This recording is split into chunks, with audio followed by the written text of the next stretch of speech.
믿기 힘든 일이 벌어졌습니다.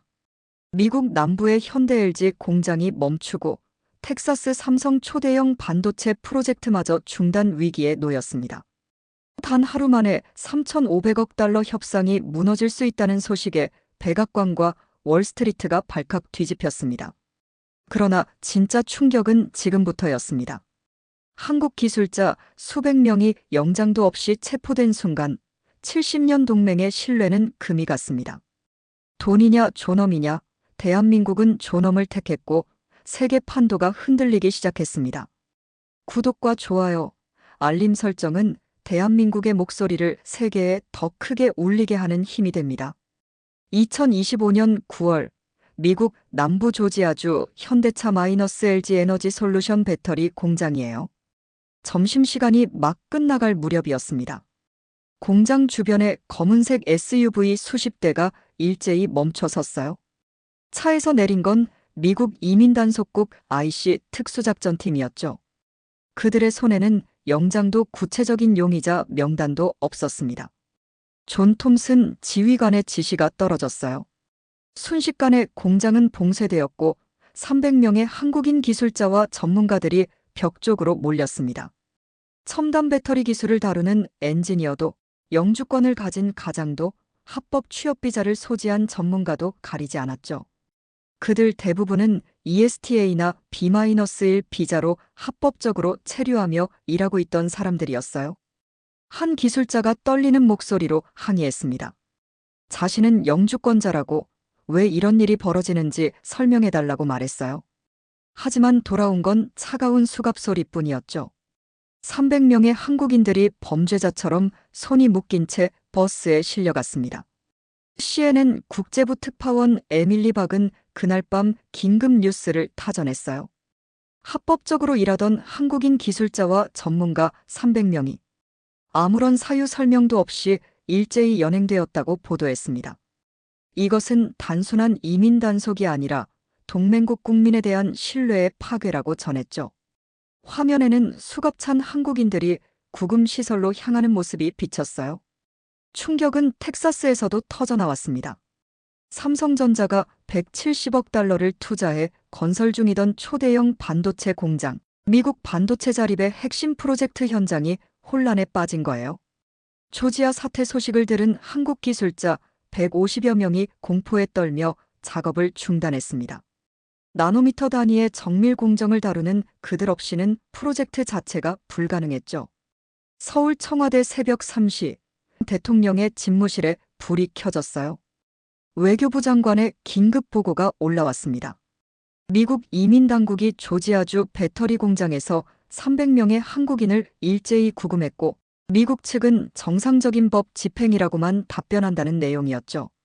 대통령은 창밖을 바라보며 단호하게 말했습니다. 국민을 범죄자로 취급하는 나라에 우리의 미래를 맡길 수는 없다고 선언했어요. 산업부와 기재부 장관을 긴급 소집하라는 지시가 떨어졌죠. 그리고 주미대사에게 전하라고 했습니다. 대한민국 정부는 지금 이 순간부터 미국에 대한 모든 신규 투자 협상을 중단한다고 말이에요. 회의실이 술렁였습니다. 3,500억 달러 투자 중단이라는 초강수였죠. 그러나 대통령의 목소리는 흔들림이 없었어요. 돈보다 국민의 자존이 먼저라고, 우리 기술자들이 수갑찬 채 구금되는데 투자 계약서에 도장을 찍는 건 나라가 아니라고 말했습니다. 다음 날 아침 대한민국 정부의 공식 성명이 발표되었어요. 자국민에 대한 부당한 처우에 강력히 항의하며 미국 정부의 공식 사과와 재발 방지, 약속이 있을 때까지 모든 대미 신규 투자를 전면 중단한다는 내용이었죠. 삼성전자는 즉각 텍사스 반도체 공장 프로젝트 전면 재검토에 들어갔습니다. 170억 달러짜리 미국 반도체 자립의 꿈이 한순간에 흔들린 거예요. 현대차와 LG도 미국 내 모든 신규 투자 계획을 중단했습니다. 전 세계 언론이 들끓었어요. 한국이 미국에게 노라고 말한 순간이었죠. 그것도 3,500억 달러를 걸고 미국의 핵심 산업 프로젝트까지 중단시키며 말입니다. 이것은 돈의 문제가 아니었어요. 국민의 존엄과 국가의 자존심 그리고 대한민국이 더 이상 끌려가지 않겠다는 선언이었죠. 불길은 이제 막 타오르기 시작했습니다. 워싱턴 D.C. 백악관 2025년 9월의 어느 아침이었어요. 도널드 트럼프 대통령의 집무실에는 긴급 보고서가 올라와 있었습니다. 빨간 글씨로 표시된 제목, 한국, 대미 투자 3,500억 달러 전면 중단. 그 숫자 앞에서 세계 최강국의 대통령조차 할 말을 잃었죠. 재무부가 급히 작성한 추가 분석 자료는 더욱 충격적이었어요. 한국의 투자 중단으로 인해 미국의 반도체 자립 계획이 60% 이상 차질을 빚게 되었다는 내용이었습니다. 텍사스 삼성 반도체 공장 170억 달러, 애리조나 SK 하이닉스 150억 달러, 조지아 현대차 전기차 공장 75억 달러. 하루아침에 미국의 첨단 제조업 부흥 전략이 흔들리기 시작한 거예요. 백악관 집무실의 분위기는 무거웠습니다. 참모들은 어떻게 이런 일이 벌어졌는지 보고했죠. IC 특수작전팀이 영장도 없이 합법 체류 중인 한국인 기술자 300명을 연행한 사실이 낱낱이 드러났어요. 동맹국 국민을 범죄자 취급한 겁니다. 문제는 여기서 끝나지 않았어요. 미국 재무부 상황실의 대형 스크린에는 실시간으로 경제 지표들이 업데이트되고 있었습니다. 모든 숫자가 빨간색으로 물들어갔죠. 한국 기업들의 투자 중단 소식이 전해지자 월스트리트가 요동쳤어요. 증시는 개장 30분 만에 2.3% 급락했고 반도체와 전기차 관련 주식들은 더욱 큰 폭으로 하락했습니다. 더 큰 충격은 연쇄 반응이었어요. 일본 도요타가 공식 성명을 발표했습니다. 한국에게 일어난 일이 자신들에게도 일어날 수 있다는 우려를 표명한 거죠. 독일 폭스바겐은 미국 내 신규 투자 계획을 재검토하기 시작했어요. 대만 TSMC는 애리조나 공장 3차 증설을 보류했습니다. 한국 하나의 결정이 도미노처럼 전 세계 기업들의 선택을 바꾸고 있었죠. 재무장관 제닛 옐런은 긴급 브리핑에서 상황의 심각성을 설명했어요. 한국은 단순히 투자금이 많은 나라가 아니라고 말했습니다.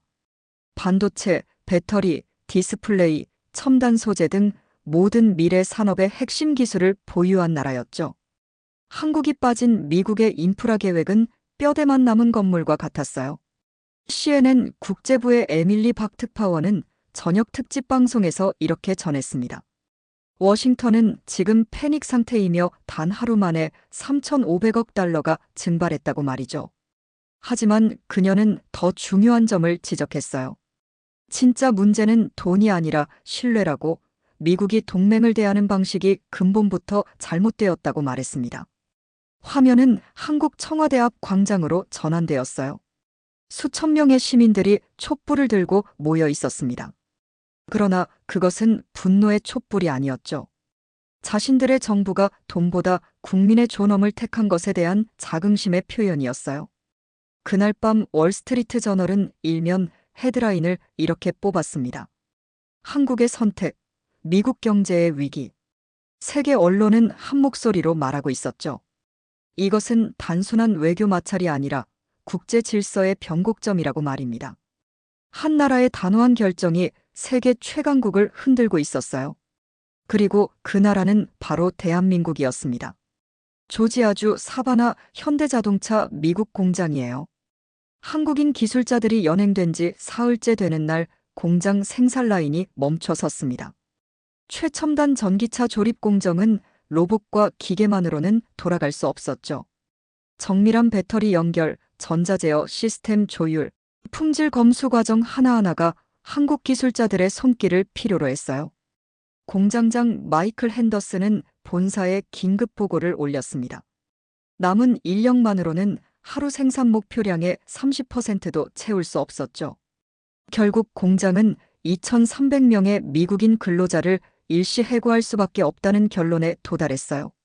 미시간주 홀랜드 LG에너지 솔루션 배터리 공장 상황은 더욱 심각했습니다. 첨단 배터리 셀 생산 라인은 한국 기술진 없이는 단 1시간도 가동할 수 없었어요. 섭씨 0.1도 단위로 조절되는 온도 관리 마이크로미터 단위의 코팅 공정, 실시간 품질 모니터링 시스템. 이 모든 것을 다룰 수 있는 사람은 한국 기술자들 뿐이었죠. 현장 책임자는 고백했습니다. 자신들이 가진 것은 최첨단 설비였지만 그것을 살아 움직이게 만드는 것은 한국인의 기술력이었다고 말이에요. 기계는 있어도 그것을 다룰 사람이 없었죠. 공장은 거대한 철덩어리에 불과했습니다. 텍사스주 오스틴 삼성전자 반도체 공장 건설 현장도 마찬가지였어요. 나노미터 단위의 정밀도를 요구하는 반도체 공정 설비 설치는 한국 기술진의 노하우 없이는 불가능했습니다. 수백억 달러를 들여온 첨단 장비들이 그대로 방치되었죠. 170억 달러 규모의 프로젝트가 완전히 멈춰선 거예요. 애리조나주 피닉스 SK 하이닉스 건설 현장에서는 한국 기술진 전원이 본국으로 철수했습니다. 150억 달러 규모의 반도체 공장 건설은 30% 진행된 상태에서 완전히 중단되었어요. 미국 노동자들은 비로소 깨달았습니다. 자신들의 일자리는 한국 기술자들이 만든 기반 위에 있었다는 사실을 말이에요. 공장 직원 제임스 톰슨은 지역방송 인터뷰에서 이렇게 말했죠. 우리는 한국 사람들이 얼마나 중요한지 몰랐어요. 그들이 없으면 이 공장은 움직이지 않습니다. CNN의 에밀리 박은 현장을 직접 취재했어요. 멈춰선 생산 라인 앞에서 그녀는 카메라를 향해 보도했습니다. 미국이 자랑하는 최첨단 공장들이 한국 기술자 없이는 하루도 작동할 수 없다는 현실이 드러났다고 말이죠. 진짜 경쟁력은 수백억 달러짜리 기계가 아니라 그것을 다루는 한국인의 손에 있었다고 전했어요. 월스트리트 저널은 특집 기사를 실었습니다. 보이지 않는 핵심 한국 기술자들이라는 제목이었죠.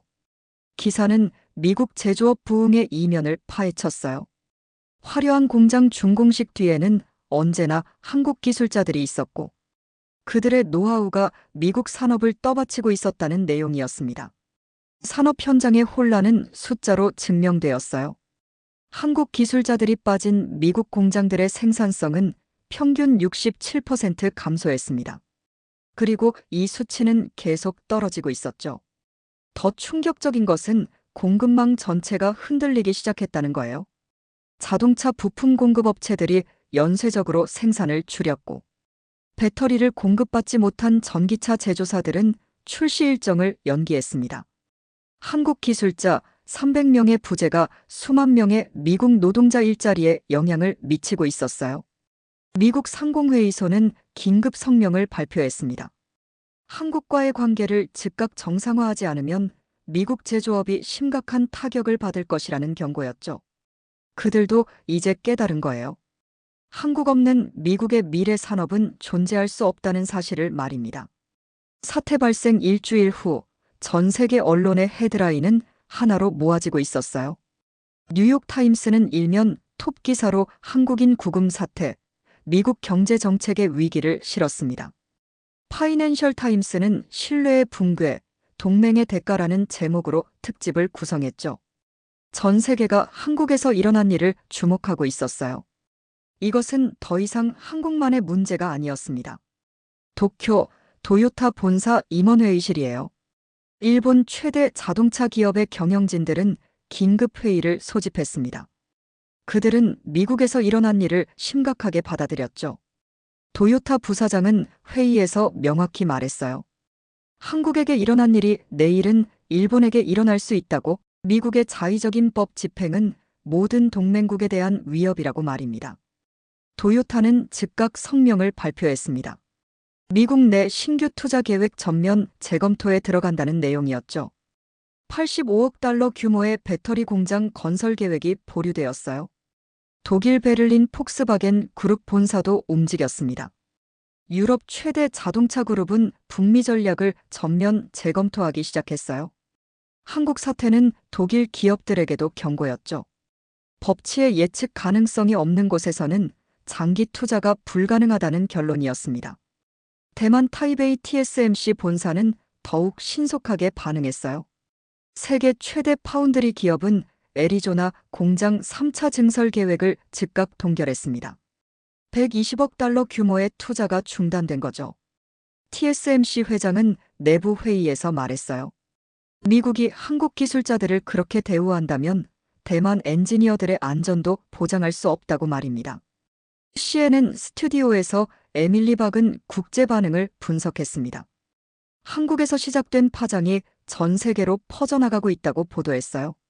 일본, 독일, 대만뿐만 아니라 프랑스, 네덜란드, 스위스 기업들까지 미국 투자 계획을 제고하고 있다고 전했죠.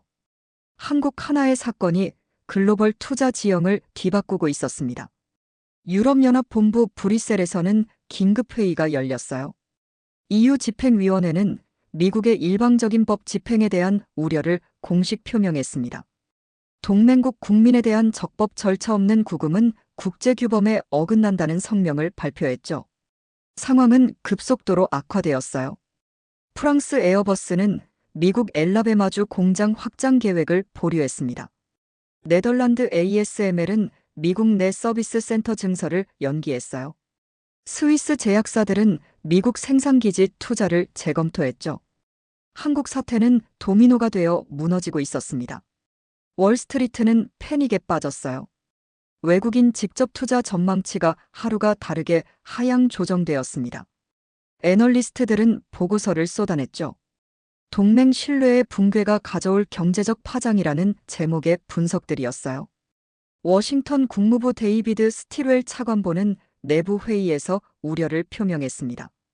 이것은 단순한 이민 문제가 아니라 미중 패권 전쟁의 일부라고 말했죠.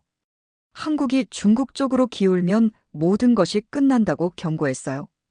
한국은 의도하지 않았지만 세계의 중심에 서 있었습니다. 한 나라의 단호한 선택이 다른 나라들에게 용기를 주었어요. 미국의 힘에 무조건 굴복하지 않아도 된다는 것을, 국민의 존엄을 지키는 것이 경제보다 우선이라는 것을 보여준 거죠. 동맹의 균열은 점점 깊어지고 있었습니다. 베이징 중난하이 시진핑 주석은 상무부와 외교부를 긴급 소집했어요. 한국과 미국의 갈등, 그것은 중국에게 절호의 기회였죠. 미국이 스스로 만든 균열 속으로 파고들 시간이었습니다. 중국 상무부는 즉각 움직였어요. 삼성전자, SK하이닉스, 현대차, LG에너지솔루션에게 특별 제안서가 발송되었습니다. 내용은 파격적이었죠. 10년간 법인세 전액 면제, 토지 무상 제공, 전력요금 50% 할인, 그리고 한국 기술자들에 대한 완전한 법적 보호였어요. 상하이 푸둥 신구에서 중국 상무부 대변인 리강이 기자회견을 열었습니다. 그는 부드럽게 말했어요. 중국은 한국 기술자들을 귀빈으로 모실 준비가 되어 있다고, 그들의 존엄과 안전을 최우선 보장하겠다고 약속했죠. 삼성전자에는 베이징 특사가 방문했어요. 시안 반도체 공장 부지 200만 평방미터 무상 제공, 15년간 세금 면제, 기술자, 전용 아파트 단지 건설까지 포함된 제안이었습니다. SK하이닉스에게는 우시 공장 확장 전폭 지원과 저리 융자가 약속되었죠. 현대차에게는 광저우 전기차 메가 공장 건설안이 제시되었어요. 100만 대 생산 규모, 완전 자동화 라인, 중국 내수 시장 진출 지원이 패키지로 묶여 있었습니다. 조건은 단 하나, 한국 기술진과 함께 오라는 것이었죠. CNN 에밀리 박은 베이징 특파원과 연결해 긴급 보도했어요. 중국이 미국의 실수를 최대한 활용하고 있다고 전했습니다. 한국 기술자를 범죄자 취급한 미국과 달리 중국은 그들을 국빈급으로 대우하겠다는 전략이었죠. 한국 기업들은 깊은 고민에 빠졌습니다. 중국의 제안은 경제적으로 매력적이었어요. 그러나 이것은 단순한 투자 결정이 아니었죠. 70년 미국 동맹과 미래 중국 시장 사이의 선택이었습니다. 워싱턴 국무부는 긴장했어요. 한국 기업들이 중국으로 향한다면 미국의 기술 패권 전략은 근본부터 흔들리는 거였죠. 반도체와 배터리 핵심 기술이 중국으로 넘어가는 순간 경쟁은 끝나는 겁니다. 베이징 인민대회당 시진핑 주석은 참모들에게 지시했어요. 한국을 최대한 예우하고 기술자, 안전을 철저히 보장하라고 말했습니다. 이것은 단순한 투자 유치가 아니라 세기의 지정학적 반전이 될 수 있다고 강조했죠. 서울 강남구 삼성전자 본사 회의실에서는 긴급 임원회의가 열렸어요. 화면에는 중국의 제안서가 띄워져 있었습니다. 한 임원이 말했죠. 미국은 우리를 범죄자 취급했지만 중국은 우리를 존중합니다. 전 세계가 한국의 선택을 지켜보고 있었어요. 미국의 사과를 기다릴 것인가, 중국의 손을 잡을 것인가. 한국 기술자의 존엄을 지킨 결정이 이제 국제 질서를 뒤바꿀 카드가 되었습니다. 한국은 역사의 중심에 서 있었죠.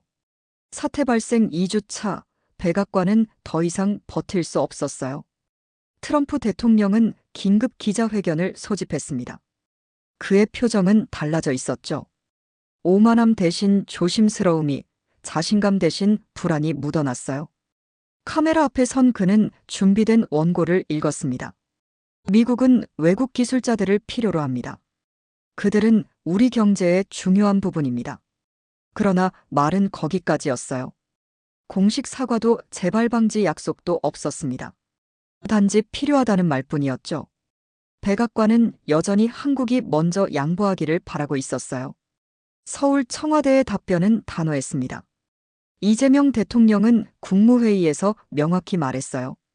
공식 사과와 재발 방지 대책 없이는 어떠한 협상도 불가능하다고, 국민의 존엄은 협상 대상이 아니라고 선언했죠.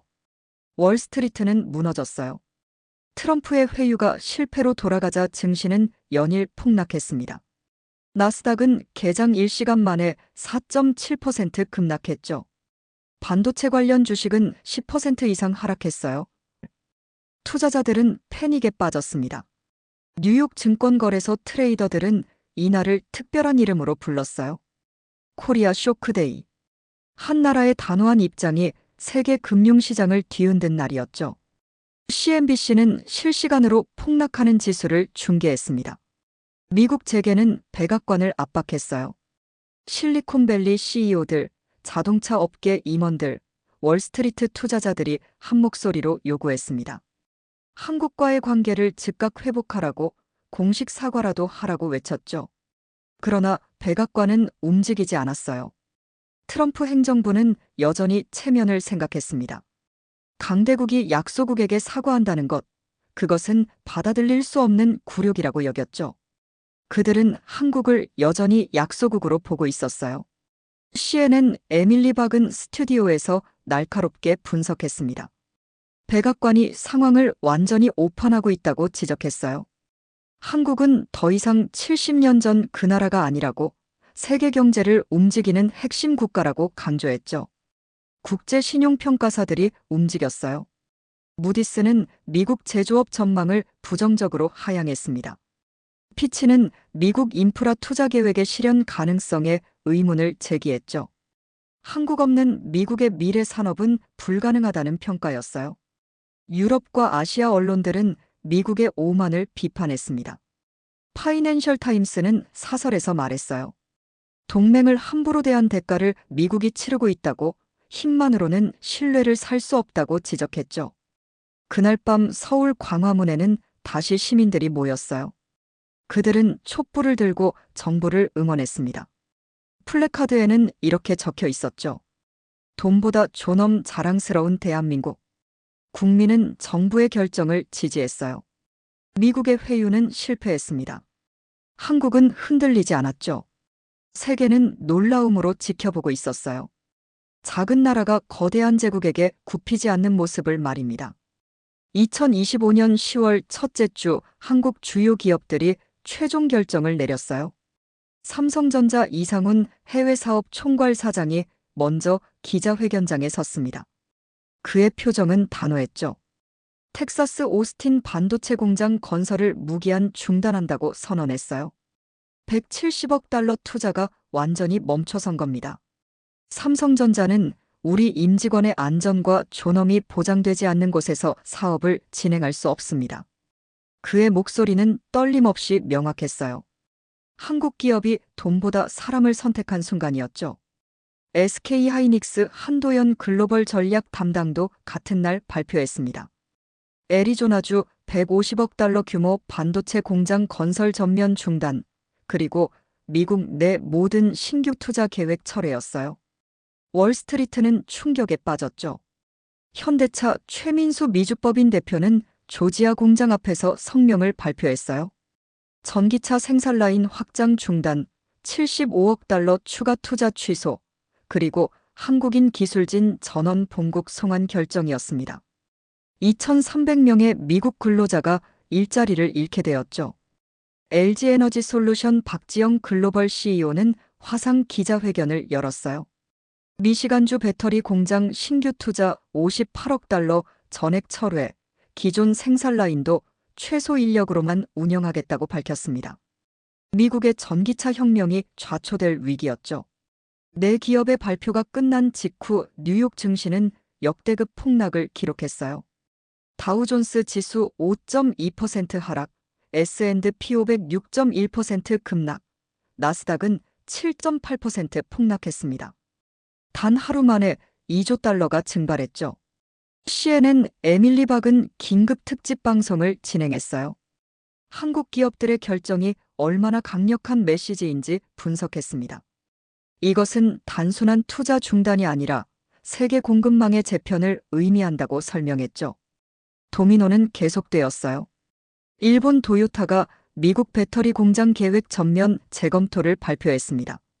독일 폭스바겐도 북미 투자를 대폭 축소하기로 결정했죠. 대만 TSMC는 애리조나 공장 추가 증설을 공식 취소했어요. 유럽 기업들도 줄줄이 미국 투자를 재고했습니다. 네덜란드 ASML, 프랑스 에어버스, 스위스 제약사들이 신중한 입장을 표명했죠. 한국이 보여준 용기가 다른 나라들에게도 영향을 미쳤어요. 백악관 상황실은 혼란에 빠졌습니다. 트럼프 대통령은 참모들에게 소리쳤어요. 그러나 이미 때는 늦었죠. 한국 기업들의 결정은 되돌릴 수 없었습니다. 서울 여의도 증시는 반대로 움직였어요. 코스피는 2.3% 상승했습니다. 투자자들은 한국 기업들의 원칙 있는 결정을 높이 평가했죠. 장기적으로 기업 가치를 높일 선택이라고 판단한 겁니다. 그날 저녁 전 세계 뉴스는 한국 기업들의 결정을 톱으로 다뤘어요. 로이터는 한국 기업들 미국의 역사적 경고라고 헤드라인을 뽑았습니다. 블룸버그는 글로벌 공급망 한국이 열쇠 쥐다라고 보도했죠. 한국은 증명했어요. 돈보다 소중한 것이 있다는 것을, 국민의 존엄이 모든 것에 우선한다는 것을 보여줬습니다. 2025년 10월 중순, 세계는 새로운 질서를 목격했어요. 베이징 인민대회당, 시진핑 주석이 특별 성명을 발표했습니다. 중국은 한국 기업과 기술자들을 환영하며 그들의 안전을 국가 차원에서 보장하겠다고 약속했죠. 한국 기술진을 위한 특별법까지 제정하겠다는 파격 제안이었어요. 삼성, SK, 현대차, LG는 신중하게 검토에 들어갔습니다. 중국의 제안은 매력적이었지만 결정은 쉽지 않았어요. 그러나 한 가지는 분명했죠. 이제 한국이 선택의 주도권을 쥐고 있다는 사실이었습니다. 서울대학교 여론조사 연구소가 긴급조사를 실시했어요. 결과는 충격적이었습니다. 20대와 30대 응답자의 58%가 미국을 더 이상 신뢰할 수 없다고 답했죠. 40대도 47%가 같은 의견이었어요. 70년 한미동맹의 근간이 흔들리고 있었습니다. CNN 에밀리 박은 마지막 특집 보도를 준비했어요. 그녀는 카메라를 응시하며 천천히 말했습니다.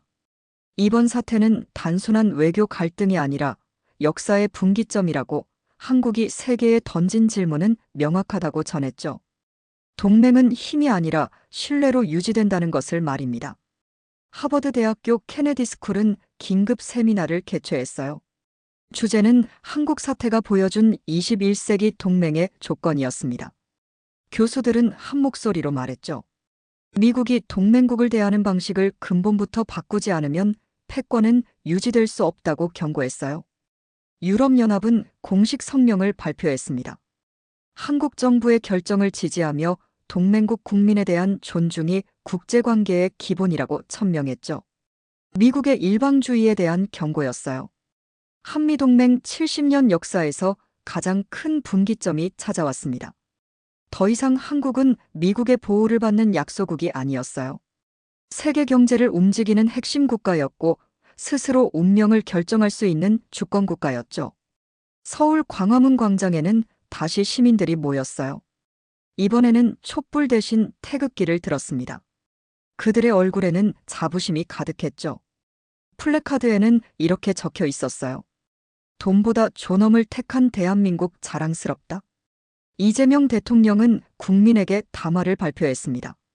그는 조용하지만 단호하게 말했어요. 대한민국은 어떤 경우에도 국민의 존엄을 타협하지 않을 것이라고, 이것이 우리가 지켜야 할 나라의 품격이라고 선언했죠. 2025년 가을, 세계는 배웠습니다. 진짜 힘은 군사력이나 경제력만이 아니라는 것을, 국민을 지키는 원칙과 용기가 진정한 국력이라는 것을 깨달았어요. 한국은 그것을 증명했죠. 존엄이 남긴 교훈, 그것은 역사의 길이 남을 겁니다. 여러분은 이 이야기를 어떻게 생각하시나요? 댓글로 여러분의 생각을 들려주세요. 그리고 이 영상이 의미 있었다면 좋아요와 구독 부탁드립니다. 자랑스러운 대한민국의 이야기를 더 많은 분들과 나누고 싶어요.